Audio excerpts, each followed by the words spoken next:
মুরগি মুরগি কিনতে চলে আসছি, মুরগি কিনবো চেন্নাই সবজি বাজারে। ডুস, মুরগি ডুস। হ্যালো গাইস, এখন আমি মুরগির মাংস রান্না করব চেন্নাই হোটেলে। হোটেলে নিজেরা রান্না করে খেতে হয়। তারপর মুরগি নিয়ে আসছে, এখন আমি সেই মাংসটা রান্না করব।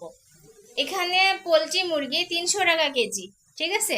আব্বু আজকে ফার্মেরটাই নিয়ে আসছে, ওইটা এখন আমি রান্না করব। আমাকে আম্মু বলছে রান্না করতে, সেটা রান্না করব।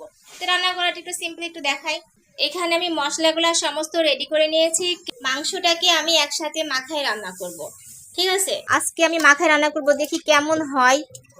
মাঝে মাঝে মাখায় রান্না করি, অনেকভাবেই রান্না করি। আজকে আমি সুন্দর করে মাখায় নিচ্ছি, ব্যাস হয়ে গেছে। এখন চুলায় দিয়ে দিব, এই তো দিয়ে দিলাম।